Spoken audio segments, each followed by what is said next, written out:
बीज का मतलब क्या? जो जड़ें हैं, टहनियां हैं, वो बीज नहीं है। जड़ों से पहले बीज होता है, बीज से जड़ पैदा होती है। तो वो बीज रूप आत्माएं, उनको कहा जाता है जो सारी दुनिया का बीज है। एक कौन? वो प्रजापिता तो मनुष्य आत्माओं का बीज है। कीड़े पशु पक्षी पतंगों का बीज नहीं है। लेकिन वो कौन है जो सारी दुनिया की आत्माओं का बीज है? शिव बाप। उस बीज रूप स्टेज में जो बाप शिव की स्टेज है, उस स्टेज में जो टिकने वाले हैं उनको कहा जाता है बीज बाप। बाप क्यों कहा जाता है बीज को? नहीं, क्योंकि बाप ही मां के अंदर बीज डालता है कि माता मां पिता के अंदर बीज डालती है। बाप ही बीज डालता है, इसलिए बीज कहा जाता है, बीज बाप। और उस बीज रूप स्टेज में जो टिकने में महारथ प्राप्त कर लेते हैं, वो ही इस राज को जानते हैं कि राजाई प्राप्त करने का राज क्या है, नंबर बार जानते हैं। तो जो जानकार है वो दूसरों को भी जानकारी देगा या नहीं देगा? तो यहां संगम युग में तो फाउंडेशन पड़ता है, हर धर्म की राजाई का फाउंडेशन पड़ता है। और द्वापर युग से जो और धर्म वाले आते हैं, वो धर्म की आत्माएं राजाई प्राप्त करती है ना, उनकी राजाई का फाउंडेशन कौन जमाता है? क्योंकि धर्म पिताएं तो आते हैं, धर्म स्थापन करते हैं, राजाई तो स्थापन नहीं करते। और हम जो बीज रूप आत्माएं हैं, रुद्रमाला के मणके हैं, वो रुद्रमाला के मणके बीज बाप से डायरेक्ट राजाई लेते हैं और सारी दुनिया को राजाई देने के निमित्त भी बनते हैं। वो ऊपर से आने वाले द्वापर युग कलयुग में आने वाले धर्म पिताएं निमित्त नहीं बनते राजाई देने के। वो क्या करते हैं? सिर्फ धर्म स्थापन करते हैं। तो राजाई कौन स्थापन करता है फिर द्वापर युग कलयुग में? बीज रूप आत्मा, आधार मूर्त आत्माएं, जिनमें वो ऊपर से आने वाले धर्म पिताएं प्रवेश करते हैं या उनके फॉलोअर्स प्रवेश करते हैं, वो तो धर्म स्थापन करते हैं, राजाई तो स्थापन नहीं करते। और जिनमें प्रवेश करते हैं वो आधार मूर्ति भी। क्या संगम युग में राजधानी बना लेते हैं? अगर बनाते भी हैं तो अविनाशी राजधानी बनाते हैं या विनाशी राजधानी बनाते हैं? क्योंकि मुरली में बोला है अंत में 8 राजाइयां स्पष्ट देखने में आवेंगी।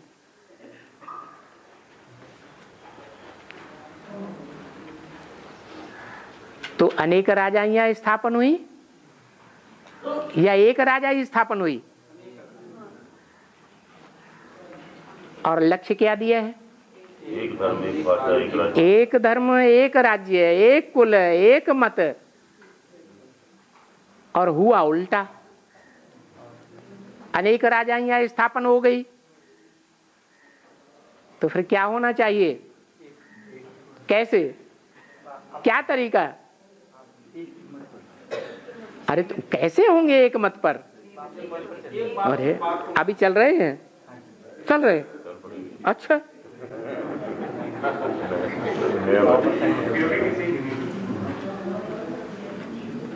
अभी अलग अलग पार्टियां नहीं निकल पड़ी, विष्णु पार्टी वगैरह वगैरह नहीं निकली है? ये सारे ही भट्टी करने वाले ब्राह्मण हैं या नहीं है? करके ही निकले हैं? अंत समय का तो कहना है। अंत समय का क्या? एक राजा एक हाँ तो कैसे? प्योरिटी की पावर से तो होंगे। वो कैसे, वो पूछ रहे हैं। बाबा भक्ति करने के बाद से उनकी बुद्धि उल्टी चल पड़ी है। भक्ति तो किया है। जो यहाँ बैठे हुए हैं उनकी नंबरवार बुद्धि, अनिश्चय बुद्धि में उल्टी नहीं चलती कभी। तो फिर उनको ही क्यों देश देते? उनका जोरों से ज्यादा चलन पड़ता है। बाबा भट्टी के बाद ज्यादा शक्तिशाली राजा भट्टी करने के बाद ज्यादा शक्तिशाली राजा समझने लगे अपने आप। असली बात यह है कि और धर्म पिताएं आकर के सिर्फ धर्म स्थापन करते हैं, राजाई स्थापन नहीं करते। भले सभी धर्मों में राजाई हुई है, फिर उन राजवंशों को, उन राजाइयों को, राज सत्ताओं को नष्ट करने वाला चाहिए या नहीं चाहिए? वो शूटिंग कब होती है?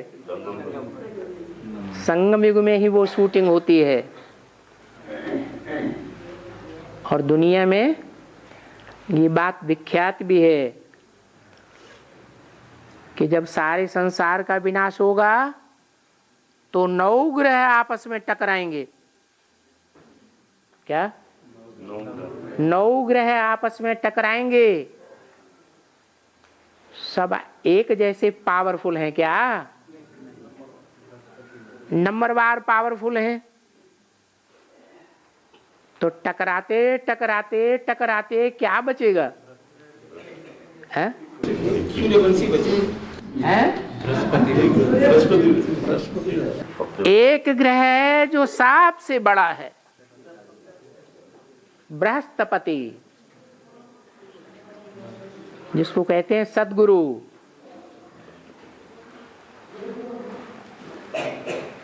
इसलिए बाप कहते हैं तुम बच्चों को कभी भी बाप से नहीं टकराना चाहिए। क्या? अगर टकराते हैं तो नुकसान किसका होगा? टकराने वाले ग्रहों का नुकसान हो जाता है, विनाश को पाते हैं। क्योंकि एक सद्गुरु ही सच्चा है और सच्चाई सदैव रहती है, उसका विनाश नहीं होता। एक सच्चा, बाकी सब गुरु झूठे। तो झूठा आज है, कल नहीं रहेगा। तो भले इशारा दिया, 8 राजाइयां स्पष्ट देखने में आवेंगी ब्राह्मणों की दुनिया में। अच्छा, बेसिक में पहले देखने में आवेंगी या एडवांस में पहले देखने में आवेंगी? है? पहले बीच से ही चलेगा काम कर रहा है। बेसिक में जो ब्राह्मणों की दुनिया है उसमें कंट्रोलर अलग अलग हैं या कोई ऐसे कंट्रोलर हैं जो एक की बात मानते हैं? कर्नाटक में हुबली जोन का बैठा हुआ है, सैकड़ों ब्रह्मा कुमारियां सरेंडर करके रखी हुई हेड ऑफिस वालों की मजाल क्या जो उनका ट्रांसफर करके दिखाएं।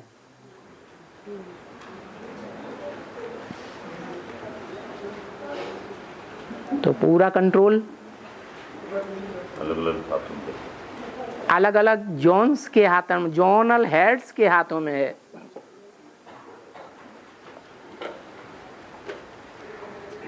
दिल्ली का भी ऐसे ही है, बंबई का भी ऐसे ही है।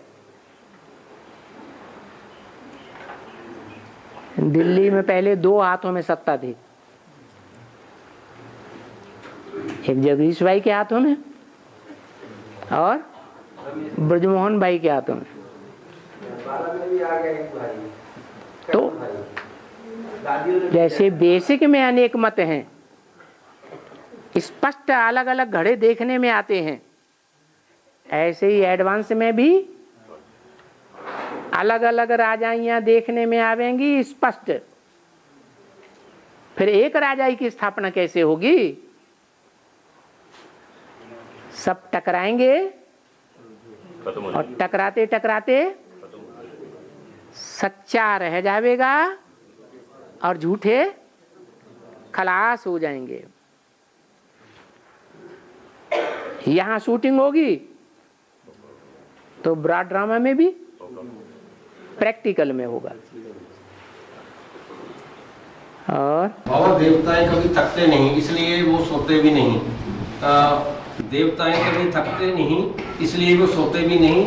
लेकिन विष्णु को लेटा हुआ दिखाते हैं और लक्ष्मी को उसकी थकावट उतारते हुए, उसकी टांगे दबाते हुए दिखाते हैं। विष्णु को कभी खर्राटे भरते हुए दिखाते हैं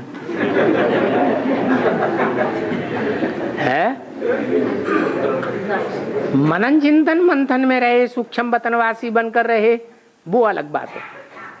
वो तो भक्ति मार्ग में बंद आंखों से दिखाते ही हैं। बाकी विष्णु कोई सोता नहीं है। शंकर को भी तपस्या में बैठे हुए कहीं तो खुली आंखों से दिखाते हैं और कहीं बंद आंखों से दिखाते हैं। वो भक्ति मार्ग का प्रभाव है जो बंद आंखें दिखा दी। तो न विष्णु सोता है न शंकर ही सोता है। देवताओं को भी सोने की जरूरत नहीं है। क्यों? क्योंकि सदैव आत्मिक स्टेज रहती है, देह का भान रहता ही नहीं। देह का भान होता है तो डर भी लगता है, देह के ऊपर कोई हमला कर दे। देह का भान होता है तो थकान भी होती है। वहां देवताओं को देह का भान है ही नहीं। जो बाबा कहते हैं तुम आत्मिक स्थिति में रहो तो आबू रोड से माउंट आबू तक पैदल दौड़ते चले जाओ, तुमको थकान नहीं होगी। क्या बाबा झूठ बोलते हैं? झूठ नहीं बोलते। ये आत्मिक स्थिति की कमाल दिखाई है। बाबा याद से आए मैं रिक्शा से 5 बजे सवेरे, कुछ पता नहीं चला। हाँ? देखा है? बाबा गोदम का फल ईव ने खाया। ईव जगदम्बा को कहा जाता है। जब गोदम का फल खा लिया तो उसके लिए कमल फूल क्यों दिखाया गया है? तो है? बाबा कहाँ दिखाया गया? कमल का फूल दिखाते हैं जगदम्बा के लिए, ईव के लिए, विष्णु के हाथ में। विष्णु के हाथ में कमल का फूल जो है जगदम्बा की निशानी है। हाँ। तो जो गोदम का फल है वो ईव ने खाया। तो ईव तो जगदम्बा भी कहा जाता है ज्ञान की भाषा में। ज्ञान की भाषा में तो कहा जाता है, लेकिन जिसे आप ईव कहते हैं वो डब्बा है या डब्बा में आत्मा है? डब्बा। आत्मा कौन है फिर? ब्रह्मा वाला। फिर हाँ। तो बाबा शरीर की पवित्रता से बड़ी मन बुद्धि की पवित्रता है। मन बुद्धि की पवित्रता ही क्या क्या परिभाषा है? मन एकाग्र होगा तो इंद्रियां भी एकाग्र होंगी। मन की एकाग्रता नहीं है तो बुद्धि मन के ऊपर कंट्रोल नहीं कर सकती। फिर कर्मेंद्रियां भी कंट्रोल से बाहर रहेंगे। और बाबा शास्त्रों में दिखाते हैं पांडव को लाक्षागृह में फंसा देते हैं, तो फिर सन 98 में और अभी 1 साल पहले फर्रुखाबाद में अखबारों में आग लगाई या नहीं लगाई? रेडियो में, टीवी वालों में, इंटरनेट में ये जो एडवर्टाइजमेंट झूठा झूठा किया गया, 8-8, 9-9 क्रिमिनल केस गंदे गंदे लगाए गए, वो पब्लिक में आग फैलाने वाली बात थी या नहीं थी? आग लगती है तो सब जल मरते हैं ना।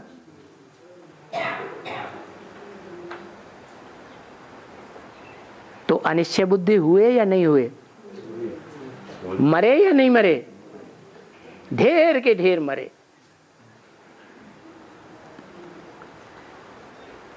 तो आग लगना ये भी एक मुहावरा है, आग लगाता है।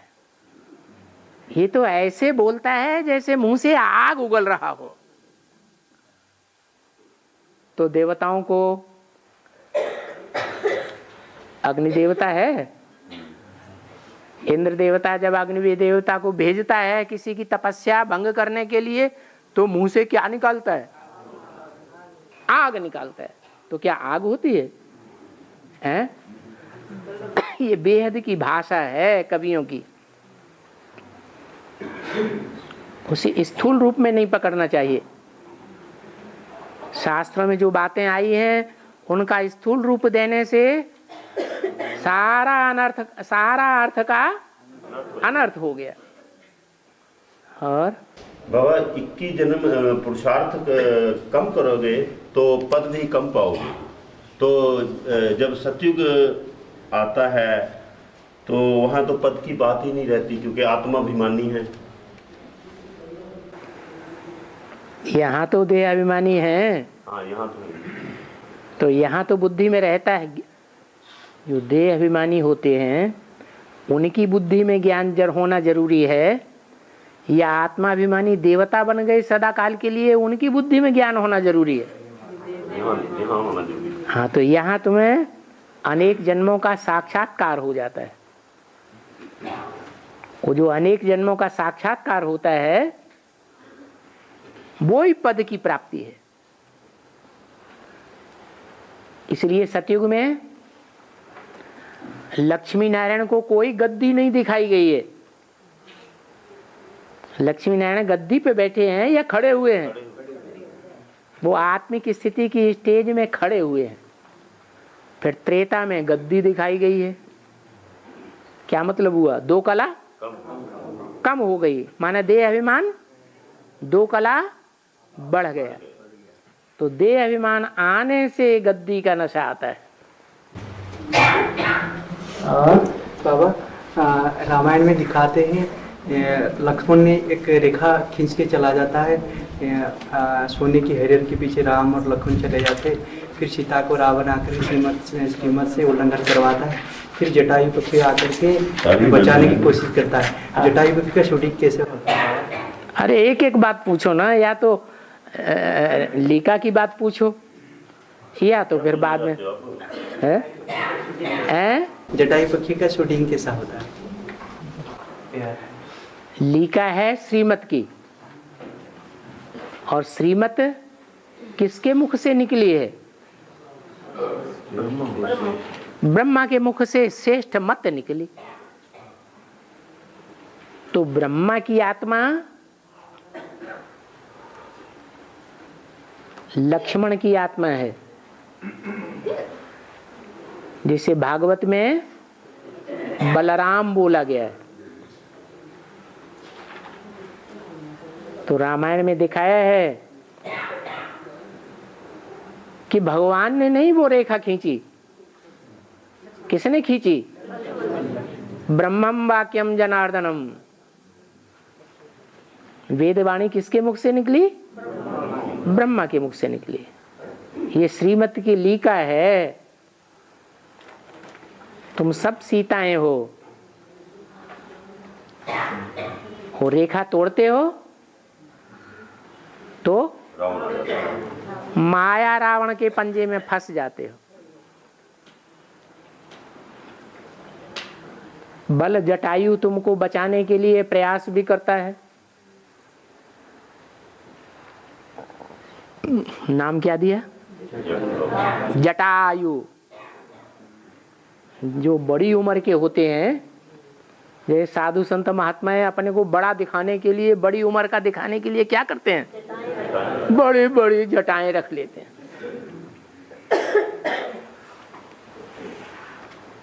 गिद्ध दृष्टि भी कहते हैं। जो बड़ी उम्र वाला होता है, जटायु होता है, ज्यादा अनुभवी होगा या कम अनुभवी होगा? अनुभवी भी ज्यादा होता है। तो उसने पकड़ लिया रावण को, युद्ध किया। लेकिन रावण तो बड़ा बली था। कैसा बली था? रावण के हाथों में ब्रह्मा की तरह वेद शास्त्र दिखाते हैं या नहीं दिखाते हैं? और वो तो पक्षी ज्ञान की भाषा बोलेंगे नहीं। अगर ज्ञान बुद्धि में नहीं है तो कोई आत्मिक स्थिति की कितनी भी ऊंची उड़ान उड़े, जैसे धर्म पिताएं निराकारी स्टेज में ऊंचे उठेंगे, या ज्ञान भी उनकी बुद्धि में गहराई से रहता है? निराकारी स्टेज में तो बहुत ऊंचे जाते हैं। लेकिन जब फाइनल पेपर होते हैं, दुनिया का आखिरी विनाश होता है, तो वो ऊंची स्टेज में रह नहीं पाते। उनके ज्ञान योग के पंख कट जाते हैं। किसने काटे? माया रावण ने काटे। और बाबा ये सारा ड्रामा किसने बनाया है?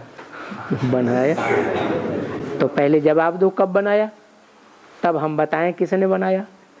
बाबा जैसे मनुष्यों के साथ कर्मों के, अरे उसकी बात तो पूरी हो लेने दो, वो बेसिक में ही बैठा हुआ है अभी तक। हाँ, ड्रामा कब बनाया? कौन से सन में बनाया ड्रामा? अरे वो तो हिल गया।